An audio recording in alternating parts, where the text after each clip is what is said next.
കുട്ടികളുടെ ചെറിയ ചെറിയ മിസ്റ്റേക്സ് അല്ലെങ്കിൽ ഫ്ലോസ് ഒക്കെ കാണുമ്പോൾ ഒരുപാട് വഴക്ക് പറയുകയും കളിയാക്കുകയും ഒക്കെ ചെയ്യുന്നവരാണോ നിങ്ങൾ? ഇങ്ങനെ ചെയ്യുമ്പോൾ നമ്മൾ പ്രത്യേകിച്ചൊന്നും ഉദ്ദേശിച്ച് ചെയ്യുന്നതായിരിക്കില്ല ചിലപ്പം, പക്ഷേ ഇത് അവരിൽ ഉണ്ടാക്കുന്ന ഒരു ഇമ്പാക്റ്റ് എത്രയാണെന്ന് നിങ്ങൾ ചിന്തിച്ചിട്ടുണ്ടോ? ശരിക്കും നിങ്ങൾ ഉദ്ദേശിക്കുന്നതിനേക്കാളും ഭയങ്കര ആഴത്തിൽ, ഭയങ്കര ഡെപ്തിലായിരിക്കും ഇത് അവർക്ക് ഹേർട്ടാവുന്നത്. നമ്മളൊരിക്കലും ആരും പെർഫെക്റ്റ് അല്ല അല്ലേ? എല്ലാവർക്കും എന്തെങ്കിലും കുറ്റവും കുറവും ഒക്കെ ഉണ്ട്. അതാണ് മനുഷ്യൻ എന്ന് പറയുന്നത്. ഇതുപോലെ തന്നെയാണ് കുട്ടികൾ. അവർക്ക് ഒരുപടി അധികം കുറവുകളും അല്ലെങ്കിൽ മിസ്റ്റേക്സും ഒക്കെ അവരുടെ ഭാഗത്തുനിന്ന് കൂടുതലായിരിക്കും. അതുകൊണ്ടാണല്ലോ അവർ കുട്ടികളും നമ്മൾ മുതിർന്നവരുമാവുന്നത്. അപ്പോൾ ഇങ്ങനെ ചെറിയ ചെറിയ മിസ്റ്റേക്സൊക്കെ കാണുമ്പോൾ നമ്മൾ അവരെ ഇങ്ങനെ ഭയങ്കരമായിട്ട് ഷെയിം വരുത്തുന്ന രീതിയിലുള്ള കമൻറ്റ്സ് പാസ് ചെയ്യുകയാണെന്നുണ്ടെങ്കിൽ, ലൈക്ക് ഫോർ എക്സാമ്പിൾ, എത്ര പറഞ്ഞു കൊടുത്താലും ഒരാൾക്ക് മനസ്സിലാവുന്നില്ല, ഒരു കുട്ടിക്ക് എത്ര പറഞ്ഞു കൊടുത്താലും മനസ്സിലാവുന്നില്ല.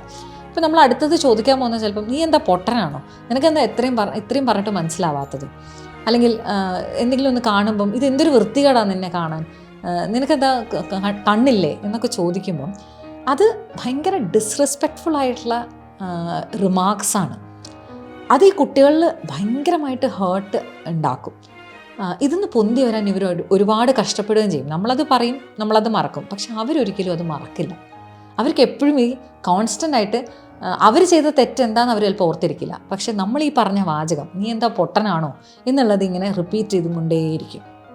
അപ്പോൾ കുറേ നാൾ കഴിയുമ്പോൾ ഇവരെന്നെ വിശ്വസിച്ച് തുടങ്ങും, എനിക്കിതൊന്നും മനസ്സിലാവില്ല, ഞാനൊരു പൊട്ടനാണ്, അല്ലെങ്കിൽ എനിക്ക് അത്രേ ബുദ്ധിയുള്ളൂ, എന്നെക്കൊണ്ടൊന്നിനും പറ്റില്ല. ഇങ്ങനെ ഇവരുടെ ഉള്ളിലുള്ള ഒരു വോയിസ് ഇവരോട് തന്നെ ഇങ്ങനെ ഭയങ്കര ഡീമോട്ടിവേറ്റിംഗ് ആയിട്ടുള്ള റിമാർക്സ് പറഞ്ഞുകൊണ്ടിരിക്കും.